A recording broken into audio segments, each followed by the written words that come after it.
So today I want to tackle the theory of motivating people in the workplace. Here's what I'm going to promise you. At the end of this video, you're going to understand one, why people in your workplace are demotivated, and two, the one most important thing that you can do to solve that issue and how to start doing it.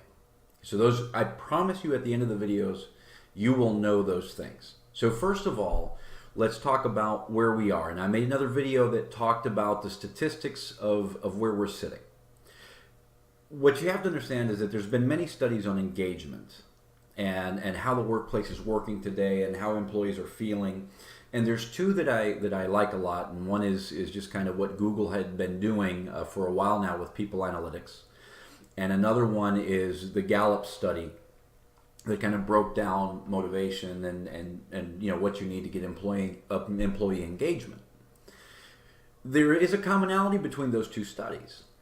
In those two studies, they identified that a manager that is coaching is one of the primary factors for the engagement of the employees. So in other words, if the manager coaches, the employees are more engaged.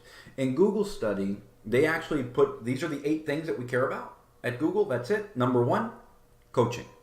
Number 1.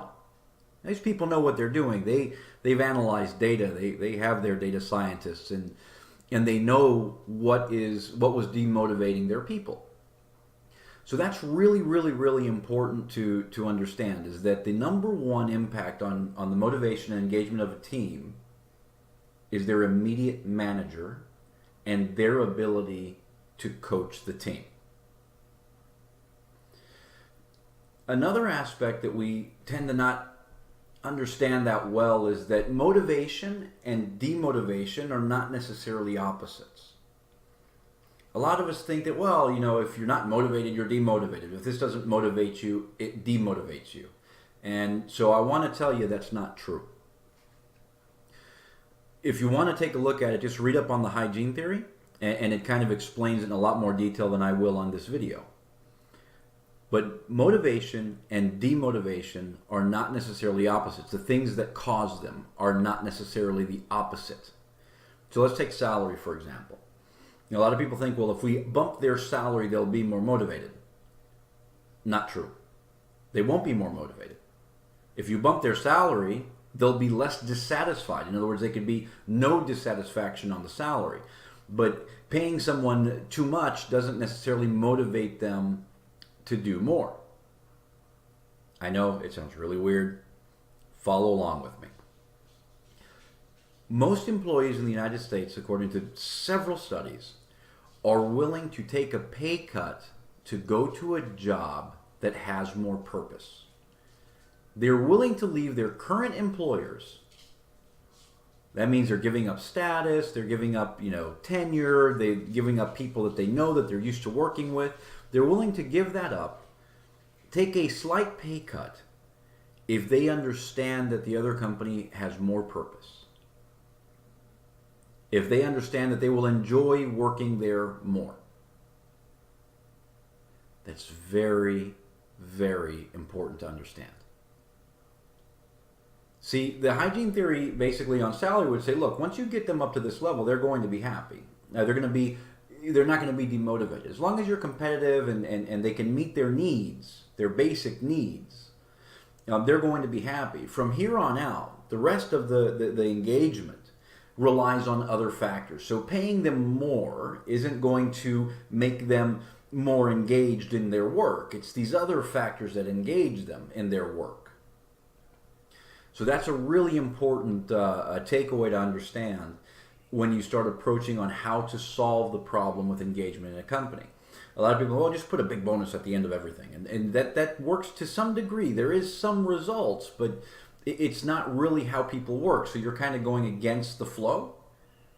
So when you go against the flow, it's just going to be harder to get to wherever you're going. So let's not swim up, let's not go against the flow. Let's go with the flow. Because if we go with the flow, this is all going to be way, way, way easier. So now that we understand that in the major studies that have been done on engagement, that the number 1 motivating factor for employee engagement is the coaching ability of their manager. That the person who has the most influence in the engagement of the employee is their direct manager, and that motivation and demotivation are not necessarily opposites when it comes to what causes them. Let's talk about developing the coaching skills to help increase the things that cause satisfaction, which will then drive your engagement. And the important, I guess for me at least, the one of the important things to think about is goal setting inside. So the communication of goal setting with the people that work for you. So just like in life and like in work, they need to feel like it's their goals and that there's a purpose and something that they want to do. So T.S. Eliot said, whatever you think, be sure it is what you think. Whatever you want, be sure it is what you want. And whatever you feel, be sure it is what you feel. Why is that important? Well, because someone else's vision for your life or goal that they want to achieve, if you're not into it, it leads to frustration for you. It may give them what they're looking for, but it's going to frustrate the person trying to do it, which would be you. And if you do that to your people, it may help you get what you're looking for in a short term, but it frustrates them. So they become disengaged. So they're less likely to do it in the longer term, and then they kind of just don't do that great of a job, and eventually they quit. Right? So that's just kind of the pathway to out the door. Now, how do you do this? How do you have a company goal, you have things that you need to do, and you don't just go about telling them this is what you're going to adopt? How do you get that buy-in, that input from your people to be able to get to where they want to go? And again, that first thing is coaching, understanding what coaching is, understanding what coaching isn't, understanding the frameworks that coaching operates within.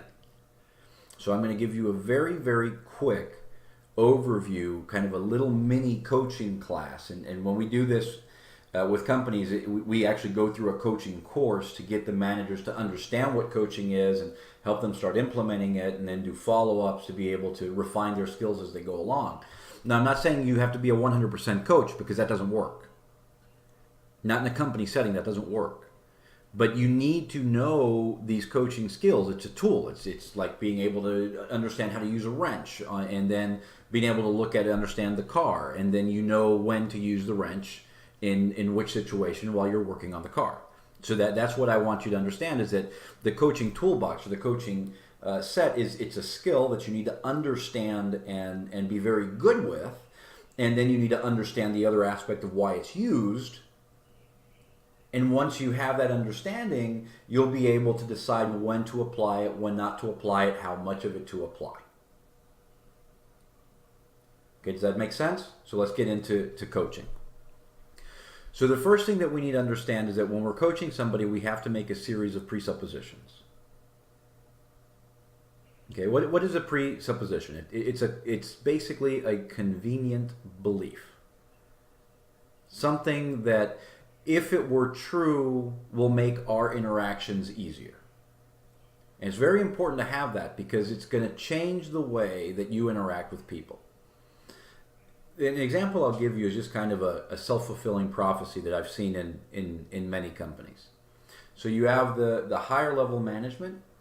They're looking down at the lowest level or the lower level employees, right?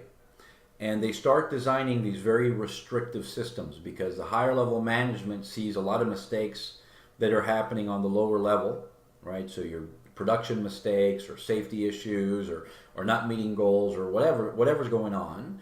So they start putting these really strict systems in place to be able to make sure that doesn't happen again. Yet it doesn't necessarily solve the problem. They keep doing it, right? And as they keep doing it, these lower level employees get less and less engaged, and then start making more mistakes because they don't care. So they don't care, so they don't take care. And it's just a vicious cycle. It's a self-fulfilling prophecy. The more coercive I am and the less leeway I give my employees, the yet less utility they will give back to me, which then makes me think they're failing me even more, so I become even more coercive, and then they become even more disengaged, and it's just this spiral. And I've been in many companies that go through this. The executives think that they're just, oh my God, these people, they can't get it right. They just can't get it right. And they start engaging into this spiral. What they don't know, what these executives aren't seeing, or these managers aren't seeing, is that it's already been proven. The studies are out. The numbers are in. A company with engaged employees has 70% less safety incidents than a company without. 40% less defects than a company without engaged employees.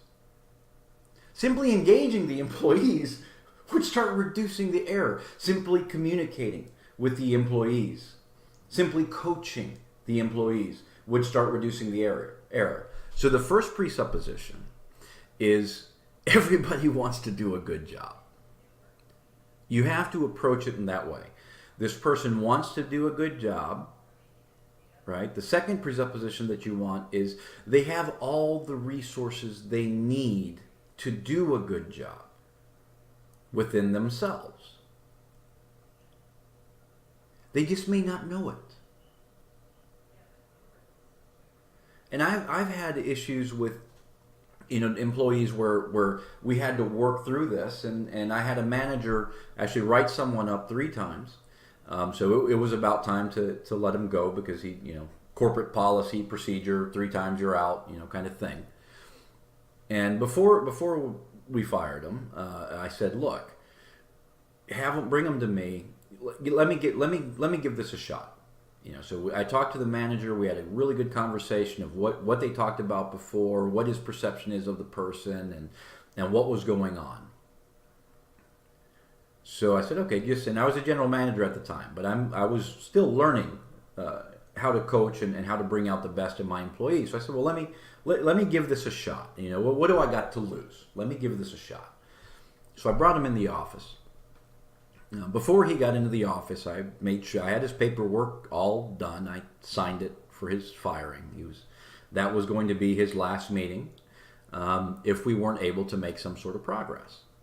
So in the meeting, instead of telling him a whole bunch of stuff, I asked him a whole bunch of stuff. I asked him if he wanted to work with the company. I asked him what made him want to work with the company. I asked him what were the reasons that he did the things that he did. We explored, by asking him what he believed the impacts to his fellow workers were when he was missing work. And he elaborated, I think that, they'll feel bad, and they'll think I'll get some kind of special treatment, and so that will probably affect the way they think. And so we went through all of that, and then I asked him what he thought our expectations of him were. And he went through all of those, and he knew them. He knew all of them. And then I asked him what he thinks somebody in my position should do about the situation. He told me I should fire. And I asked him what he thinks could happen for him to continue his employment. And he told me. He laid out an action plan. Told me if I did all these things, then I think I should be able to stay. So we agreed on those things. And he stayed. Not only did he stay, he became a very good, productive employee. See, he had all the resources in him to do that. He just didn't know it. That's why it's important to know, to take that presupposition is they have everything they need as far as resources, mental faculties to be able to do what they need to do. They just may not know it. And see, if I would have sat there and just told them, it probably wouldn't have the same effect. But being able to go through with those questions had a profound effect on him and on his life. And just to let you know what ended up in the story is on Christmas, I actually sat down and wrote 120 cards out by hand to every single one of the people that worked for me. And in his, I said, it's not the mistakes that make the man, it's how he responds to the adversity. And he came back into my office literally crying and thanking me for what we've done together. That's an engaged employee. He went from missing work, not wanting to come in, to crying in my office and thanking me. That's a big shift. That's one of the presuppositions I took in that area was he had everything that he needed. He can do this. He can come to work. He can do a good job. Now let me just bring it out in him. Okay, so that covers they have the resources that they need. The other one is everybody has a different map of the world. Okay, so what does that mean? Everybody has a different map of the world. So let's pretend that I'm holding up a ball, and the ball is red on one side and it's black on the other side. And if I hold the ball with the red side facing you, and you tell me the ball is red, you are right. If I tell you the ball has black, I am right. So in that case, nobody is wrong. So one of the presuppositions that you need to operate with is that everybody has a unique map of the world. Remember, we have a lot of commonalities, but we have a tremendous amount of differences when you go down to the details and the nuances. And you have to if you're managing people. Due to whatever experiences they've had in their life, wherever they've worked before, they come in and they bring in their own map of the world. When they see something, they interpret it a certain way. And it may be completely different to the way that you interpret it. And it's not necessarily wrong. So you just have to understand, everybody has a different map of the world, and you need to respect that map of the world. I'm not saying you have to agree with it. I'm not saying that you have to say it's right. I'm just saying you have to respect it. It just is. They have a certain viewpoint. I respect that they have that certain viewpoint. I respect it for what it is. It's just a map of the world based on their experience, their logic, and their knowledge. That's all it is. And I need to respect that. And that's going to keep you, understanding and incorporating this in your life, that's going to keep you from getting to like what we're doing in politics. I mean, we're one side all the way to the other side, and our only way to say it is, the left is crazy and the right's crazy. If you just shut down all conversation in the middle, ain't no progress happening there, right? So you need to be able to understand this so you can engage the people without I gotta fix you and I gotta change you, and without that attitude. You just have to go, I respect you as a human being, I respect your viewpoint, I respect your map of the world. I understand that it's come from experiences and knowledge and logic that you're applying, and I respect it for what it is. Now we can have a conversation. Not that you think that because you're stupid. You think that because you're an idiot. No. I respect where you're coming from. I understand that the experiences in your life have led you to see the world in a certain way, and I respect that for what it is. Doesn't mean you're right, doesn't mean you're wrong. It just is. It's the way that you see something. Okay? So if we can get those map of the worlds and those presuppositions understood, now we can engage in a better conversation. It allows the foundation for a healthy conversation that will be beneficial to both parties and kind of get you to where you want to go. Now there's more presuppositions. I only gave you a couple, but if you operate with those, you're on your way to where you need to be. It's the same thing, in my personal life and kind of in my practice for coaching. I apply all those things also. If you come in and sit with me, I'm not sitting here trying to figure out what's wrong with you. How do I fix your brain? That's not what I'm doing. I'm having a conversation with you, trying to explore your map of the world with you. And a lot of times people will come out and go, well, maybe this ain't so good. Maybe that should, it could be different. And, so you just kind of engage in that conversation. So, and what's the power in this? you start being able to ask good quality questions. And when you're asking them good quality questions, they come up with the answers. And when they come up with the answers, they're more likely to follow through on them. It's very different to, tell someone, do you have to clean your room? And someone understanding, I have to clean my room because of these things, and it becomes something that they've decided based on their thinking that that's just something that they have to do, so then they do it. It's very, very different. So it's the same thing with your employees and the work that they're doing. Okay? So now that we've gone through the presuppositions, let's kind of go a little bit through what a conversation should look like when you're coaching, when you're applying mostly a coaching technique. So the first thing you want to do is just kind of set some topics, for conversation. What are we going to be talking about, and then kind of ask them or collaborate on what goals that you want out of it. Right. So what would we like? When we're done with this conversation, what would we like to see? What would we like to be the end result of this conversation? And then you kind of want to explore kind of where someone is sitting right now, what their thought process is now, what they believe is holding them back from being able to get to where they want to go, what's keeping them from being able to achieve the goals that they believe that they need to achieve.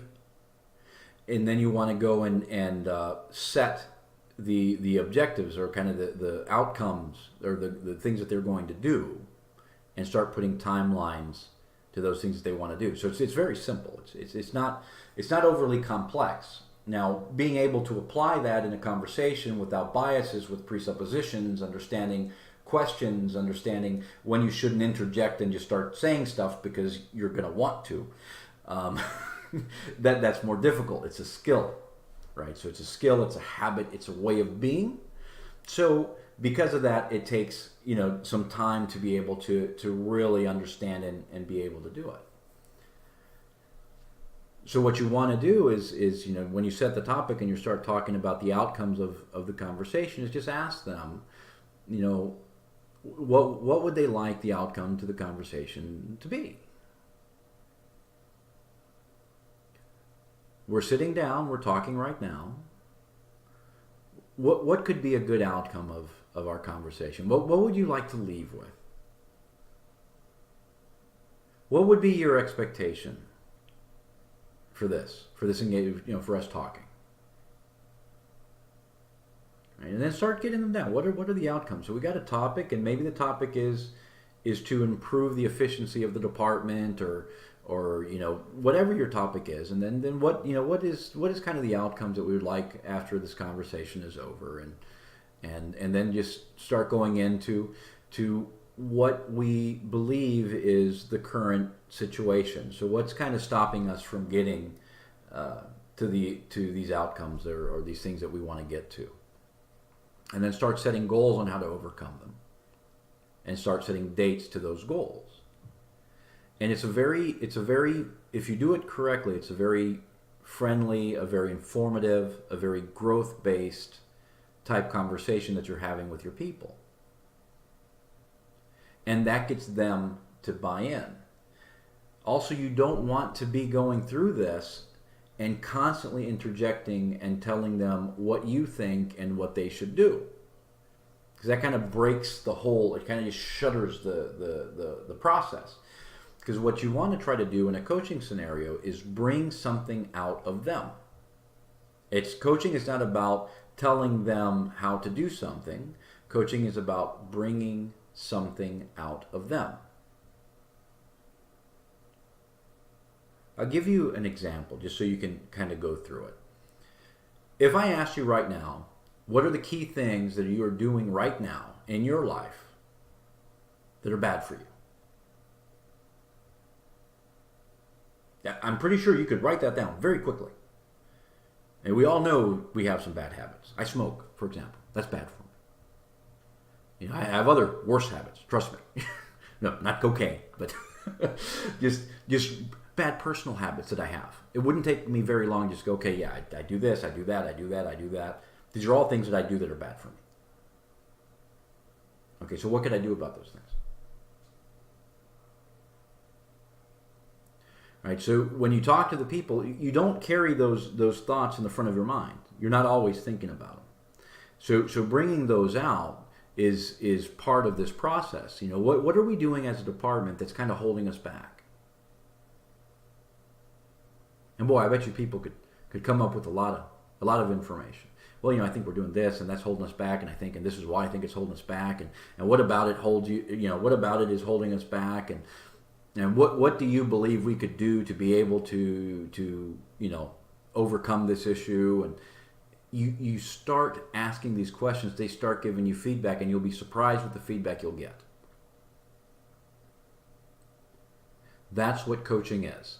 And this is the singular, as identified by the studies, the singular most important part to getting engaged employees. The singular most important part. There's more, but if you get this down, you're on your way to becoming a better leader, a better manager, getting better engagement, having a higher performing team. I hope this was helpful to you. If you have any questions, please let me know.